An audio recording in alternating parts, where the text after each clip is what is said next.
Olá, tudo bem? Betão na área, passando aqui para deixar a correção das 15 questões que nós fizemos de conhecimentos bancários que eu propus para você no nosso grupo de estudos gratuito. Beleza? Como é que nós vamos fazer? Vou dividir em 3 blocos de 5 questões, então agora eu vou corrigir o primeiro bloco de 5 até para o vídeo não ficar muito longo. Tá bom? Então, aguenta aí que vem correção para você. Então, vamos lá, ajustando aqui. Questão número 1 pede para você assinalar a alternativa correta.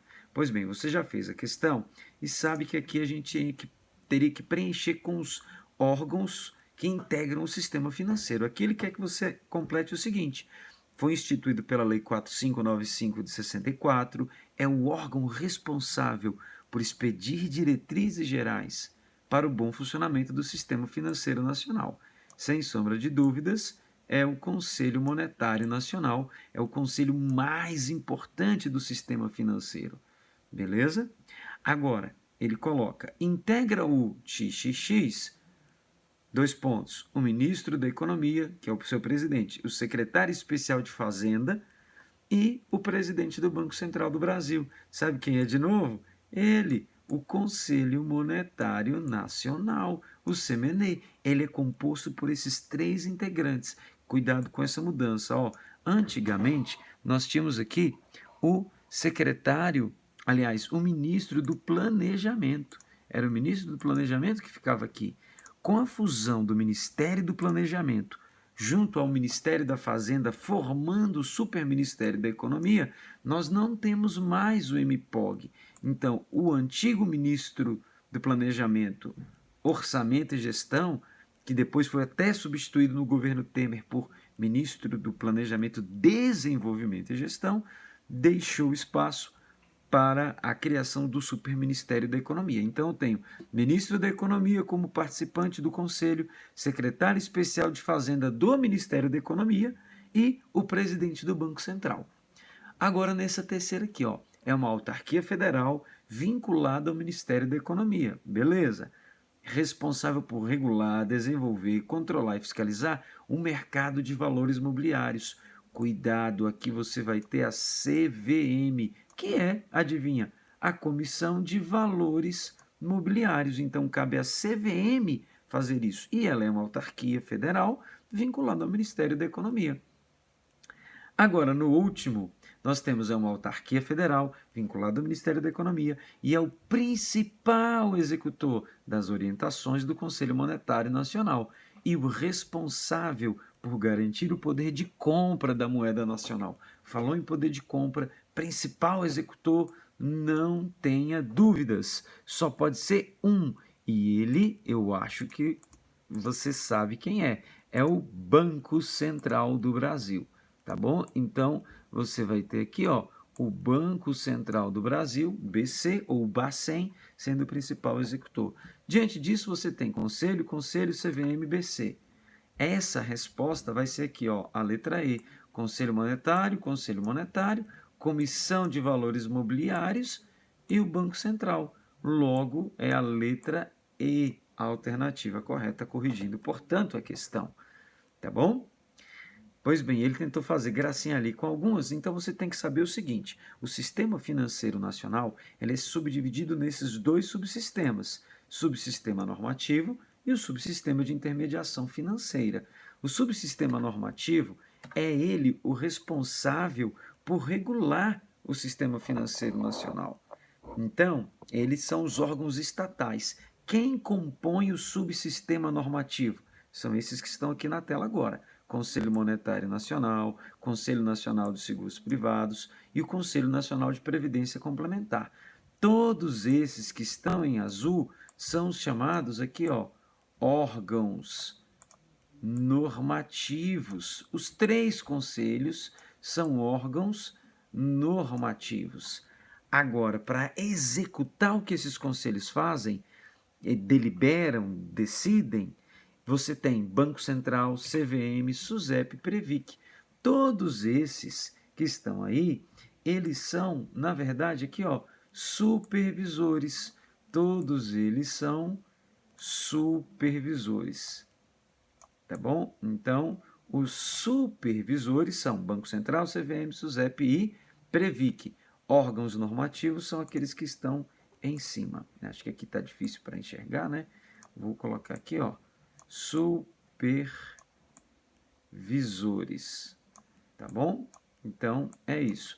Esses supervisores, eles executam. Os órgãos normativos criam as normas para serem executadas. Mas saibam, ambos fazem parte do subsistema, todo mundo que está aqui, ó, faz parte do subsistema normativo, tá? Subsistema normativo. Estou aqui apanhando um pouquinho com a caneta, mas não tem problema, né? Subsistema normativo do Sistema Financeiro Nacional. Agora, aqui embaixo, viria as instituições fiscalizadas, o subsistema de intermediação financeira entra aqui, ó. Entra aqui, por exemplo, instituições financeiras, são elas as fiscalizadas. A CVM aqui, ó, você vai ter um exemplo de cada, tá? Só para você ter uma noção. As sociedades anônimas de capital aberto, em especial. A SUSEP fiscaliza seguradoras, por exemplo, um único exemplozinho aqui, tá? Só para o nosso vídeo não ficar muito longo, como eu falei para você. Seguradoras. E a Previc, você vai ter aqui o que a gente chama de fundo de pensão, tá bom? Fundo de pensão ou previdência complementar privada fechada. Então, os fundos de pensão representam aqui a Previc. Aqui é só uma forma alternativa, tá, de poder estar te explicando esse assunto. Beleza. Agora, a gente sabe que quando o Banco Central aplica penalidades junto a essas instituições financeiras, ou a CVM junto a essas sociedades anônimas, elas podem recorrer. Na primeira instância, eu recorro para o próprio Banco Central que aplicou a penalidade, recorro para a própria CVM que aplicou a penalidade, mas se eles mantiverem essa penalidade, eu posso recorrer em segunda instância aqui, ó, para o conselhinho, para o Conselho de Recursos do Sistema Financeiro Nacional. Esse conselho, então, ele julga em segunda e em última instância os recursos administrativos de decisões de penalidades aplicadas pelo Banco Central, pela CVM, pelo COAF, nos casos de lavagem de dinheiro. Vou falar disso em outros vídeos. Aí aqui tem a questão número 2, que diz assim: considerando as garantias que podem ser concedidas ou requeridas pelas instituições financeiras, marca a alternativa incorreta. E na letra A ele diz: dívidas futuras podem ser objeto de fiança, mas o fiador não será demandado senão depois que se fizer certa e líquida a obrigação do principal do devedor. Então ele está querendo te dizer o seguinte, que como regra geral na fiança, primeiro eu cobro o devedor principal e depois o fiador. Eu não vou direto cobrar o fiador. Primeiro eu cobro o devedor principal. Então o que é cobrar? E a justiça. Você vai na justiça, descobre qual é o valor devido e correto para ser cobrado, e aí eu cobro primeiro do devedor e depois do fiador. Essa é a regra. É possível o fiador abrir mão do benefício de ordem e aceitar ser cobrado primeiro, ou ao mesmo tempo que o devedor principal. Ele abre mão do benefício da ordem, tá bom? Agora, uma coisa certa, a fiança ela precisa ter um valor certo e líquido. Líquido é o quê? Saber exatamente o que eu devo para poder executar, até mesmo para o fiador saber o que tem que pagar, tá bom? Então, primeiro eu tenho que saber qual é o valor líquido da dívida, primeiro eu tenho que saber qual é o valor certo da dívida e depois cobro primeiro do devedor principal e depois do fiador. Se o devedor principal abrir mão do benefício, se o fiador abrir mão do benefício de ordem de primeiro cobrar o devedor e depois a ele fiador, aí é com ele, né? Agora na letra B. É vedado o aval parcial, salvo disposição diversa em lei especial. É certo isso, meninos. O nosso Código Civil proíbe o aval parcial. No entanto, existe a LUG, que é uma lei uniforme de Genebra, que permite o aval parcial em algumas situações. Então, regra geral, ele é proibido, a não ser que tenha uma lei específica que diga que ele seja permitido. Uma lei especial é uma lei que fala sobre um assunto específico. Por exemplo, você tem lá uma letra de câmbio. A letra de câmbio diz: é permitido o aval parcial. Então, a letra de câmbio tem uma lei própria, uma lei especial, que aí ela prevalece sobre a norma geral que proíbe o aval parcial. Tá bom? Na C, nas dívidas garantidas por penhor ou hipoteca, o bem dado em garantia fica sujeito por vínculo real ao cumprimento da obrigação. Exatamente, o penhor é uma garantia real que recai sobre bens móveis, ao passo que a hipoteca é uma garantia real e que recai sobre bens imóveis. Então aqui a gente está falando de quê? Da hipoteca, bens imóveis, ambas são garantias reais porque o bem existe. Na D, constitui-se o penhor pela transferência efetiva da posse que, em garantia do débito ao credor ou a quem o represente, faz o devedor ou alguém por ele de uma coisa móvel, penhor é móvel, suscetível de venda, de negociação, de alienação. Então, o que ele quer dizer é o seguinte, que o penhor, regra geral, efetiva-se pela transferência do bem empenhado na posse do devedor, transferindo para o credor. Vamos pensar nas joias que a Caixa Econômica recebe? Então, a Caixa Econômica recebe essas joias, você transfere a posse para elas até que você pague o empréstimo. A Caixa não quer ficar com a sua joia, não. Ela quer que você pague o empréstimo e ela devolve a sua joia. Agora, se você não pagar o empréstimo, ela já fica com a joia para ela. Ela vai, na verdade, vender a joia para ser ressarcido o prejuízo, mas a joia já está em posse dela.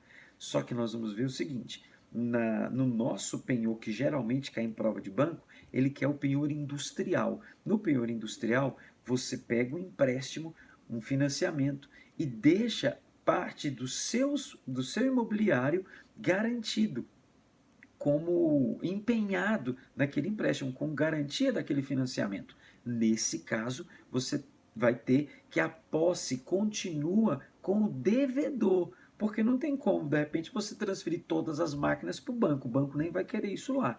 Então, no penhor industrial, penhor mercantil, na maioria das vezes, o bem empenhado fica com quem está pegando o financiamento. Eu não transfiro para a Caixa Econômica, fica com o próprio devedor. Entendido? Olha só na próxima alternativa, que é justamente essa, ó, na letra E. No penhor industrial, mercantil e de veículos, as coisas empenhadas devem continuar em poder do credor, ou seja, da Caixa, que as deve guardar e conservar. É errado. Nesse penhor industrial, mercantil ou de veículos, a posse continua com o devedor, tanto que ele usa aqui, ó, devem continuar com quem? Com o devedor. Então é um devedor que está querendo pegar um financiamento junto ao banco e para pegar esse financiamento junto ao banco ele tem que dar um bem em garantia, mas a posse continua com ele. A posse desse bem, ó, continua aqui com o devedor, tá bom? É isso. Beleza, então aqui a gente tinha que marcar na questão número 2, era a incorreta, portanto a letra E. Vamos para 3, acabando o nosso primeiro bloco. A política do Conselho Monetário Nacional objetiva um monte de coisas, exceto uma. E aí você vai ter que lembrar da nossa palavrinha-chave, aqui ó, aro PZC. Aro PZC.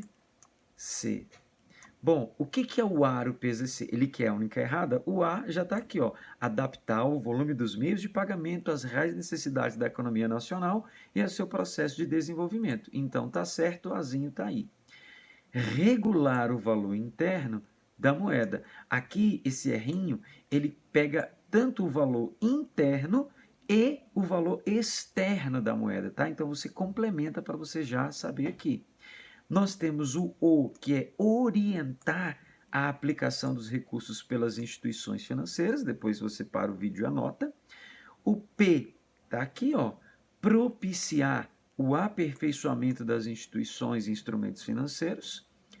O Czinho, coordenar as políticas monetária, creditícia, orçamentária, fiscal da dívida pública interna e externa. E o Z, que também não está na questão, é zelar pela liquidez e solvência das instituições financeiras. tá bom? E qual é a errada? Efetuar o controle dos capitais estrangeiros. Quem efetua esse controle é o Banco Central. Geralmente ele tenta te confundir Banco Central com o Conselho Monetário Nacional. Tá bom? Então, 3, letra B. 4. Analise as afirmativas a seguir. A CVM é responsável por regulamentar, desenvolver, controlar e fiscalizar o mercado de valor imobiliário do país. Certinho, é isso mesmo. A BMF Bovespa, que agora se chama B3, atualmente ela se chama, tá? B3. Na verdade, esse 3 fica aqui em cima, tá? É Brasil Bolsa Balcão. Mas na época da questão era assim. É uma sociedade civil sem fins lucrativos e ela estava errada desde essa época, porque ela já tinha fins lucrativos lá no início dos anos 60, 70, 80, ela era sem fins lucrativos. Depois, desde então, ela tem fins lucrativos, sim. Beleza? Então agora nós temos Brasil Bolsa Balcão. Por quê? Porque nós tivemos a fusão da BMF Bovespa com a CETIP, então ficou B3, Brasil Bolsa Balcão, tá? Novidade aí para você. A terceira, as sociedades corretoras de títulos e valores imobiliários, SCTVM, podem operar em bolsas de valores, certo? Comprar e vender títulos de valores imobiliários por conta própria, certo? E de terceiros. E administrar fundos de investimento, certo? Por exemplo, vai lá na Isinvest, tá? Vai lá na Isinvest.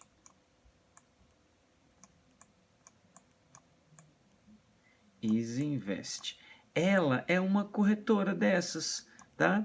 Tem a Rico, também devia ter botado a Rico, que era menor para escrever, né? Tem aqui Isinvest, tem a Rico, são corretoras, elas fazem isso. Elas investem por conta dela e de terceiros. Aí nós temos ainda as sociedades distribuidoras de títulos e valores imobiliários, que operam no mercado acionário, comprando e vendendo e distribuindo títulos e valores imobiliários, sim, por conta de terceiros. Fazem intermediação com a BMF Bovespa e efetuam lançamentos públicos de títulos no Tesouro Nacional. E essa é a parte errada. Títulos no Tesouro Nacional não tem nada a ver aqui com a distribuidora de valor mobiliário, tá bom? E outra, ela também pode atuar por conta própria, faz por conta de terceiros, mas também faz por conta própria. Não estaria errado, estaria incompleto, mas o erro mesmo está nessa parte final.